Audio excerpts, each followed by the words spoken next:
Orlando Salido, that's it, I'm done, this was my last fight. Las Vegas. If Saturday night was indeed Orlando Salido's last fight, what a way for him to exit the spot. Not only does he leave on his own terms, he left the ring giving everything he had and still provide fans with a thrilling candidate for Fight of the Year. Salido was not able to overcome 2 knockdowns and a spirited effort from Miguel Roman, losing by knockout in the 9th round before a small, yet boisterous crowd at the Mandalay Bay Resort and Casino. Roman, 58-12, 45 knockouts, who resides in Ciudad Juarez, Chihuahua, Mexico, not only defeated one of the great action fighters of this generation, but he could hang a feather that he forced Salido into retirement. It was a compelling fight between 2 action fighters who come forward, which was the opposite of the Vasily Lomachenko-Guillermo Regan's fight in New York City.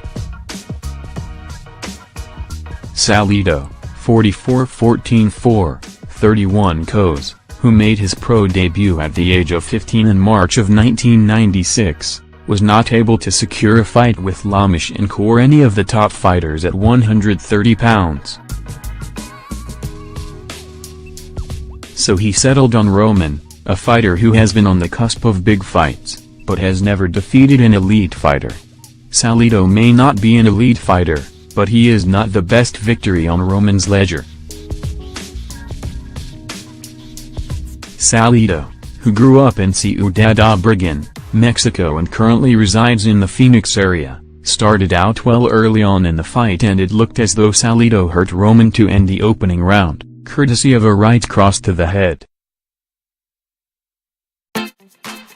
Roman dug deep, as Salido attempted to walk him down in the center of the ring.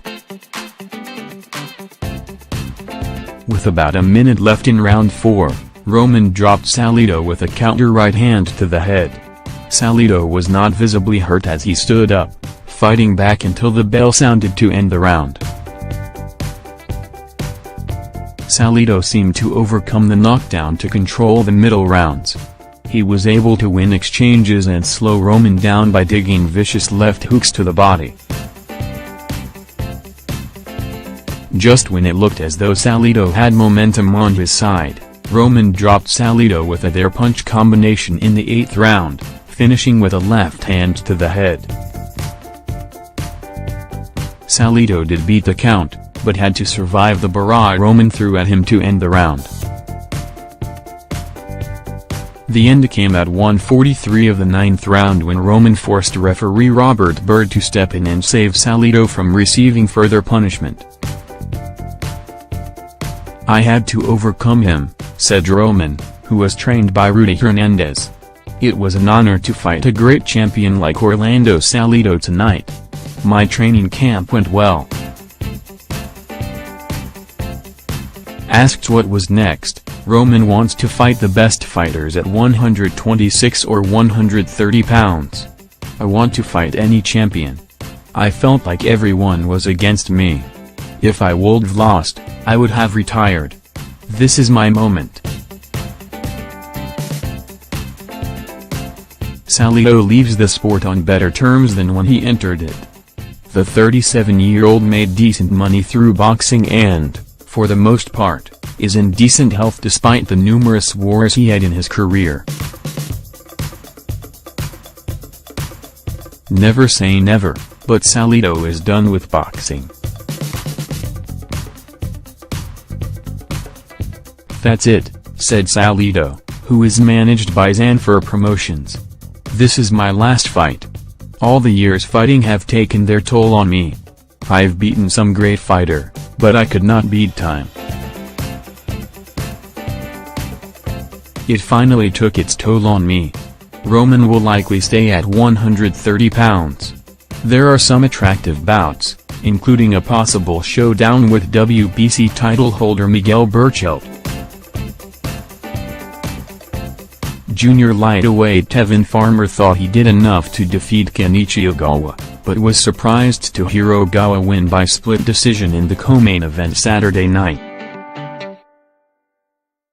The Southpaw Farmer, 25-5-1, 5 KOs, was effective outboxing the taller Ogawa during the first half of the fight, initiating and winning exchanges.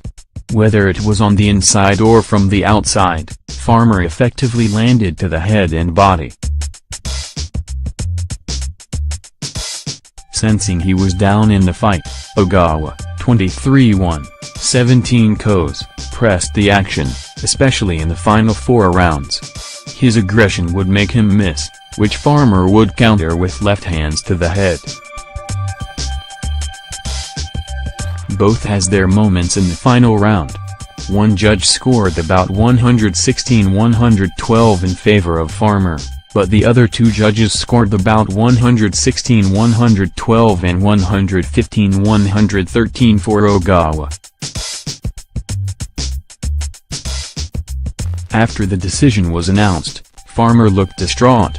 According to CompuBox numbers, Farmer landed 158 out of 525 total punches, 30%, while Ogawa connected on 99 of 445 total punches, 22%.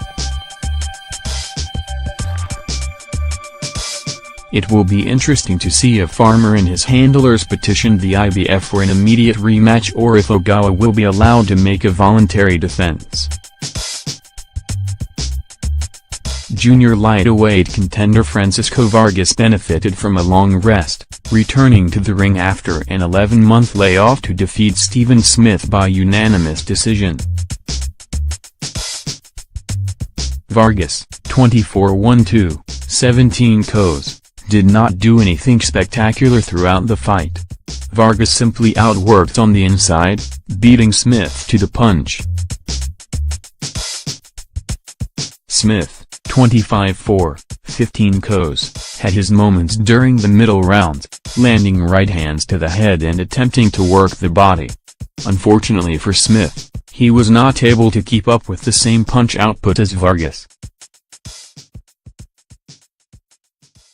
The end of the fight came about the midway point of round 9. An accidental clash of heads tore the top of Smith's left ear. The fight was stopped, where Vargas won a technical decision by scorecards of 88-83, 88-83, and 89-82. Smith, from Liverpool, England, has now lost 3 of his last 5 bouts. Vargas returns to the win column and it would be interesting to see if he chooses to want a rematch against Miguel Berchelt or Orlando Salido. Salazar has written for BoxingScene.com since September of 2012 and has covered boxing in Southern California and abroad since 2000. Francisco also covers boxing for the Ventura County, California, Star newspaper, RingTV.com, and FightNights.com. He can be reached by email at sanchio89@yahoo.com or on Twitter @SalazarBoxing.